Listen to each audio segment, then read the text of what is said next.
Hi, I'm Matt Collins. I'd like to welcome you to Bob Weber Auto Mart on Douglas Avenue here in Racine, across from Douglas Park. We specialize in 1-year-old, low mileage, almost new cars. And if you'd like to stop by and see them, or see them on our website, bobweberautomart.com, we could save you between $5,000 and $10,000 on your next almost new car purchase. Welcome into another edition of Sports Junkies here at RacineSportsZone.com. I'm Steve Sparky Fifer from the Wendy's Big Show on Sports Radio 1250 WSSP, along, of course, with Gery Woelfel from the Racine Journal-Times, the man in the middle, yet another high school football coach. This man coming in from Southern Lakes on a stormy Thursday morning, I should say. Coach Bakken from Waterford. Coach, thanks for coming in. Absolutely. Thanks for having me. All right, I got to say this first. I do a lot of stuff on Fox 6 on Friday nights, and I had a chance to have interviewed you a couple of times after wins and so forth. Did he throw hardball questions at you? No, it's after a game, man. I can't ask him.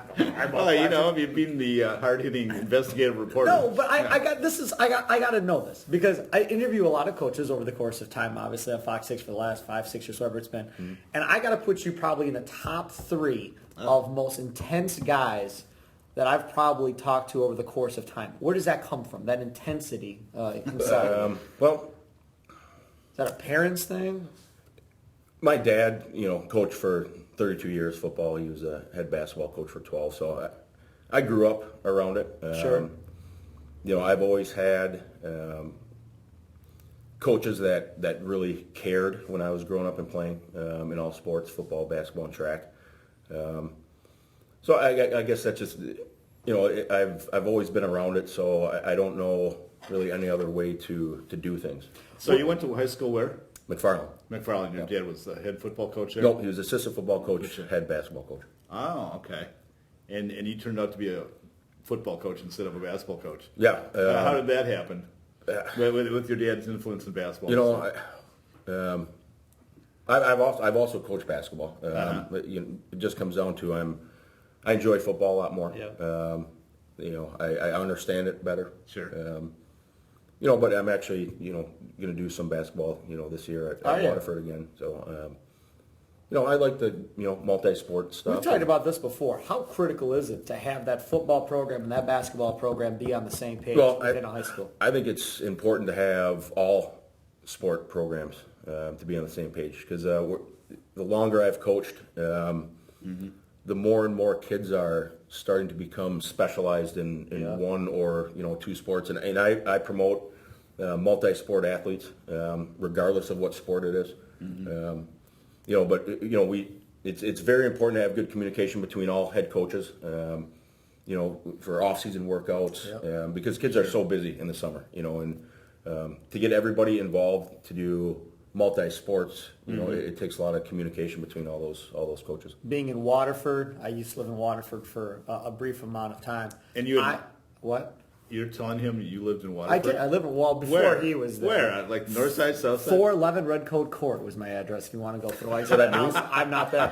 I'm gone. I'm not there anymore, so do whatever you want to do to that house. Does that area band now or something like no. that? But, I mean, that community was growing when I lived there.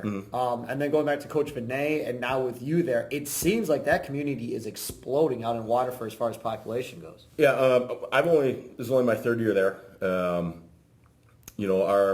The school enrollment's right around 1,050 kids. I think that's been pretty steady for the last few years.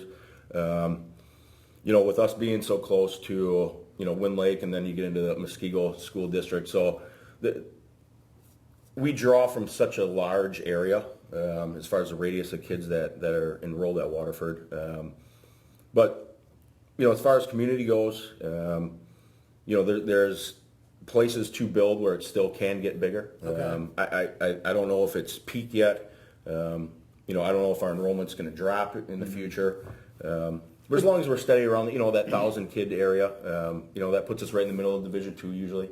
So I think that's a good, absolutely, a good number. Good number for our program. One thing I've always talked to different people that have been coaches in different areas. Like if you're in Kenosha, you're one of a number of schools. If you're in Racine, you're one of a number of schools. But when you're the one school in that town to have that community rally behind you, that has to be a huge benefit. Well, that was one of the things that was so appealing about Waterford because I like always wanted to live in a small town but be in a big school. Sure.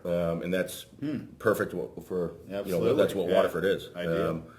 Because the population, between Waterford and Rochester is only going to be about 5,000-6,000 people. But to have a school of enrollment over 1,000, that's a pretty unique situation. Yeah, that's a great situation. And what about the youth program out there? Because again, you're the only school in town, so you can pretty much run it as you want. Yeah, great youth program. That was another thing that why I wanted to go there. The kids start early. I think we have 15 or 16 youth teams this year. Wow. First through eighth grade. That's a good number.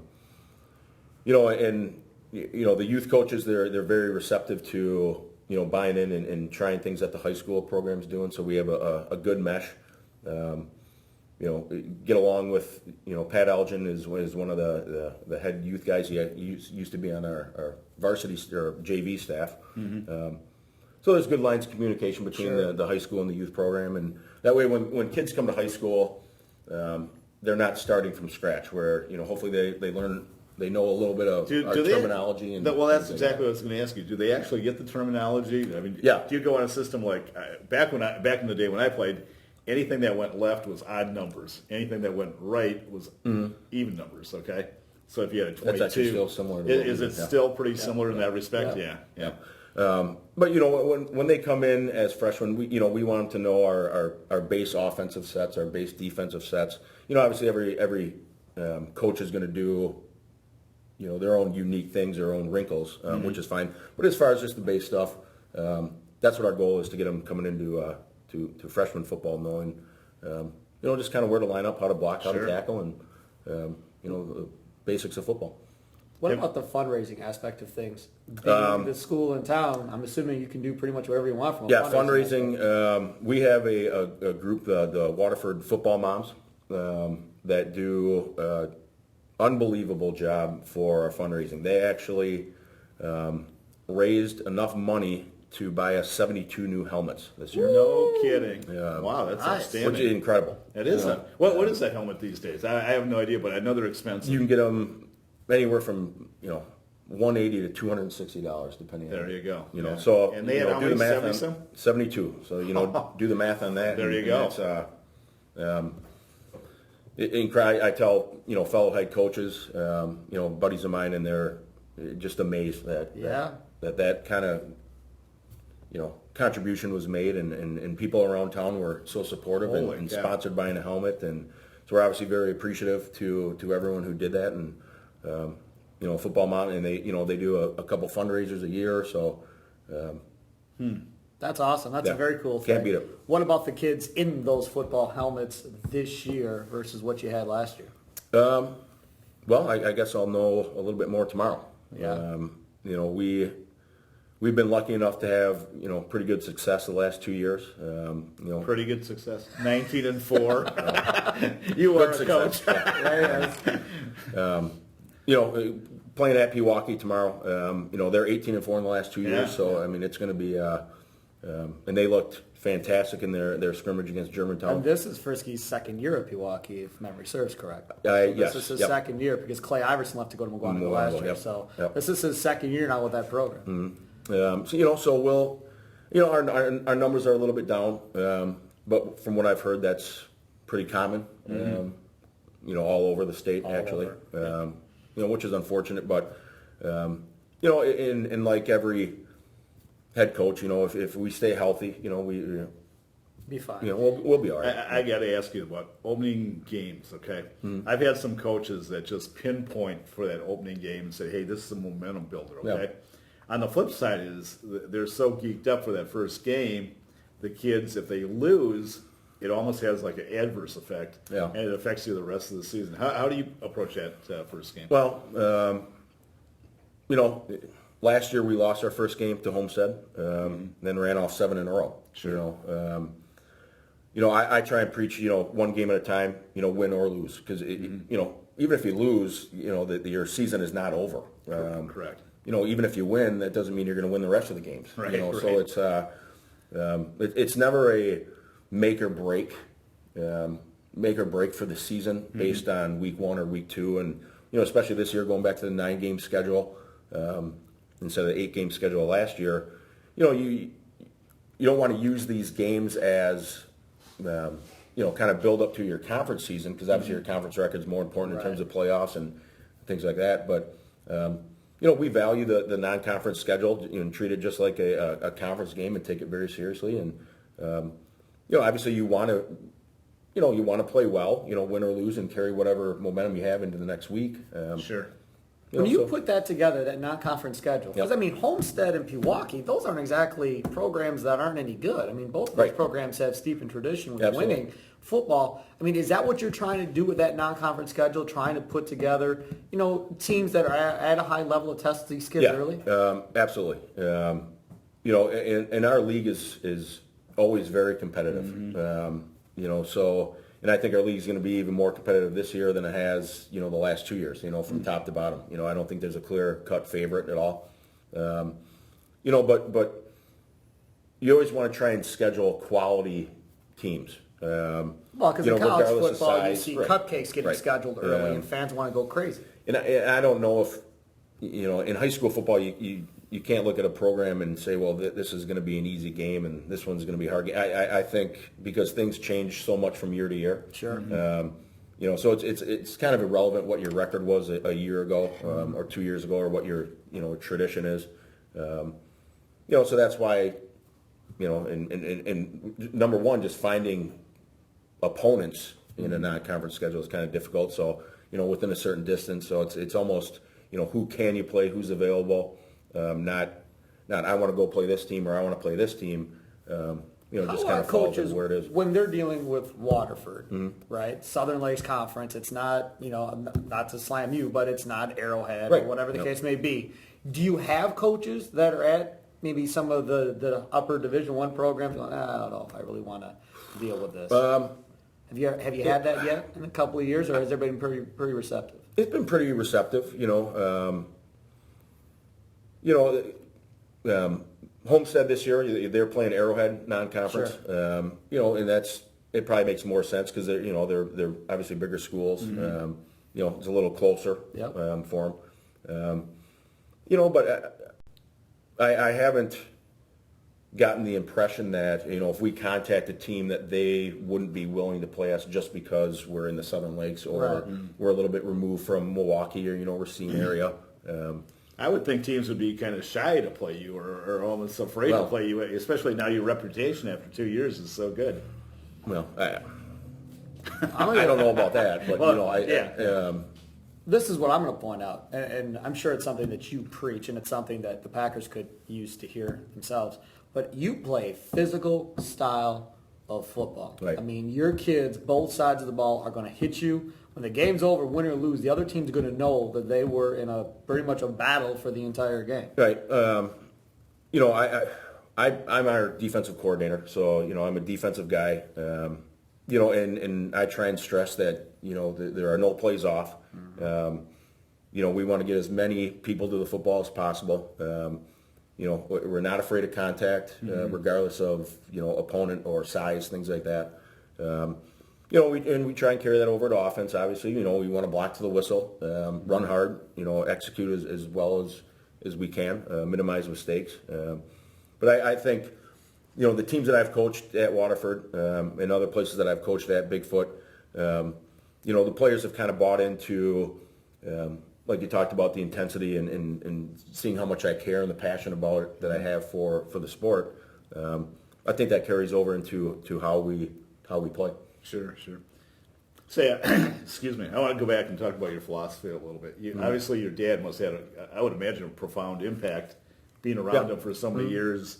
What did you learn from him? What did he instill in you? And then maybe a couple other people that maybe touched your coaching philosophy.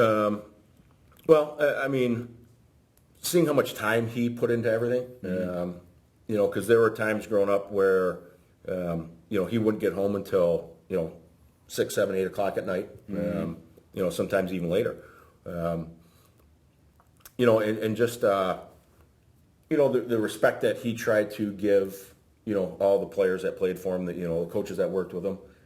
He was also the athletic trainer at McFarland, so, he was doing things year round. Wore many hats, you know, huh? Yeah. Many hats, absolutely. So I think that's where it started. As far as my coaching career, I started in Onalaska. I went to lacrosse. So Dieter Antoni, who's still a great friend of mine, was the head coach at Onalaska at the time. So I owe a lot of, things that I've done today, or where I'm at today, to him giving me a start as a 20-year-old, freshman. Is that what you're 20 years old? Wow. So, obviously Rodney Wedding over at Bigfoot, who's had tremendous amount of success. His record is incredible. And allowed me to be the D coordinator over there, and had some great teams. So there's been I've been given a lot of help to get where I'm at. And so I'm obviously very appreciative to those guys, and I think that's where everything originated. One other thing along the coaching philosophies. Well, on a Saturday afternoon, let's say you got the day off, do you watch college football? Yeah, I do. Did you steal stuff from college football and try to incorporate it into what you do? Well, at times, yeah. If you see a really unique play, a lot of times that the execution is obviously not going to carry over to high school football. Sure. But a formation or something that you haven't seen before or worked really well. We'll try and incorporate things like that, but we try and tie it into our scheme and things like that to make it possible to work for our kids. Okay, one follow-up question to that. You said you're defensive minded. Yep. So most people, even most fans, are focusing on the offense. Sure. As a defensive minded coach, are you focusing on the defense? Well, as a head coach, I try and focus on everything. But I put a whole lot of time into focusing on the team's offense that we're going to see. We have a outstanding staff. Got a new new offensive coordinator this year, Jacob Ruff. Where did he come from? I coach over at Bradford. Okay. So again, spent a year up at Menominee, so excellent coaching background. All right.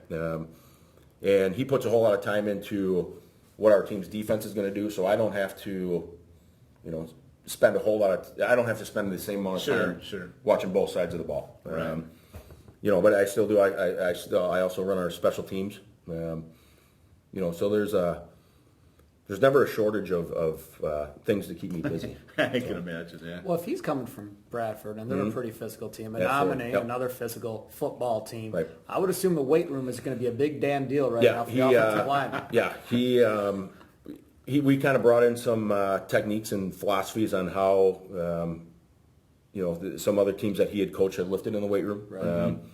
A little bit more up-tempo stuff, getting more stuff done in a shorter amount of time. Yep.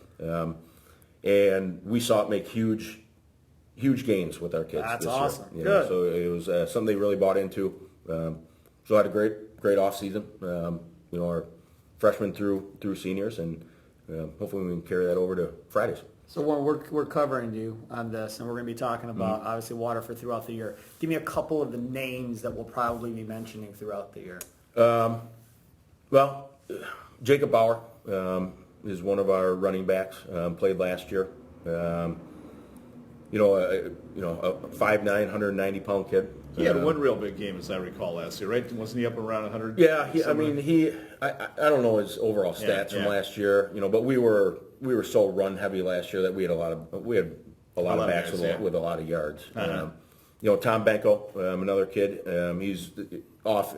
He was a little bit injured last year, so he didn't play the whole season. But again, 5'11", 210-pound kid is going to play, running back and linebacker.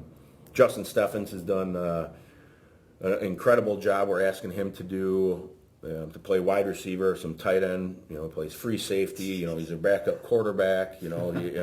See, that goes back to being at Waterford, though. Yep. I mean, you got guys playing both ways to a certain degree, Right. Which then Well, goes back to that weight room being even more critical Right. because from an endurance and a beating standpoint, from you take on Pewaukee in week 1 to where you are heading into the playoffs. Sure. I would imagine that's a night and day difference physically from where you're at. I mean, all teams are beat up. When we're talking about a smaller school like that, it really has to play a huge factor. Yeah. Well, number one, we simply don't have the numbers to platoon, Right. like a lot of programs do. Number one, I'm not a 2 platoon guy. I'm more of a 1.5 platoon because I want our best players on the field on both sides of the ball as much as possible. Absolutely. But at the same time, you kind of have to limit people's reps. You can't have an Alec Henderson who's going into his 4th year starting on the offensive line, who's also going to play on defense. Mm-hmm. I don't want him playing, 85 snaps a game. Sure. So, it comes and even in certain situations where you don't want to take somebody out, you might have to because we need to finish the game strong in the fourth quarter. And that's just what happens when you got about 30 varsity players. But when you're in that situation, you're doing defense, your offensive guy's doing offense. Who's making the call on who's playing on both sides? Are you making the call going to the offensive coordinator going, all right, that's enough. He's got to come up. I'll do our subbing. You do it. Yeah, just kind of on feel. We'll have guys on the sideline that'll say, this guy hasn't been in yet, or this guy's been in so many plays in a row or so many series in a row. In case I get caught up in game situations or what's going on. So, we are aware and try and stay with it as to somebody that's not leaving the field. Now, there are situations where there are kids that we have that simply have done so much in the off season and play a certain way and gotten themselves in such good shape that they won't leave the field. Gotcha. And that's incredible. Yep. I'm sorry, that's incredible, especially if you're doing that throughout an entire year basis. What about this conference? I mean, obviously you talked about earlier about people around the state. Every coach I talk to seemingly is saying the same thing you're saying, which is numbers are down. Yep. We're not as talented as we were, but we're going to grind it out and we're going to play hard, and that's the deal. Everybody across the board saying that. More now this year, I think, than in the last, 6-7 years, easy, that I've heard. So knowing that, I'm assuming parity is probably going to be up. Yes. With the teams, even if you go back to 2 years ago, my first year at Waterford, when it was a tri-conference champion between us, Badger and Wilmot, and winning it outright last year, but we beat Badger 6-3, in the last game of the season. That's a game that obviously could have gone either way. Right. Burlington, I think is really going to be up this year, and again last year with them. You really think they're going to be improved over a year ago? Oh yeah, really, because they're coming off a good year in which they went to the playoffs, and and see that's another team where when we played them, we had an interception that we returned for a touchdown late in the game, and that's another game that could have gone either way. Elkhorn was up last year. We only beat Elkhorn 20-14, I think. Wilmot typically has really good numbers. They're a school of about 1,200 kids. Union Grove and Westosha both have new head coaches. Well, that's sorry to interrupt you. Union Grove has a new coach, Jordan Hine, who played some football at Wisconsin. Yep. What do you know about those guys? Do you have any kind of feel on them already or not? To be honest with you, I have no idea. As far as Union Grove goes, I know they put in new field turf out there this year, so they're and with the new head coach, they're probably looking at it as kind of a new start and trying to get as many kids involved, things like that. Same thing with Westosha. So I think from top to bottom, I think it would be very difficult to rate our teams from first place to who finishes. In last, I don't think. But nobody's going to run away. No, that's my point. I don't think so at all. No. This year could be one of those years where you have a conference champion that has a loss, or a couple losses. Yeah. We were fortunate last year to go undefeated in conference, but 2 years ago, Wilmot beat us. We beat Badger, and Badger beat Wilmot. So it was one of those where. The parity was very evident throughout the conference. He is Coach Bakken. You can catch his team for Waterford throughout the season in the Southern Lakes.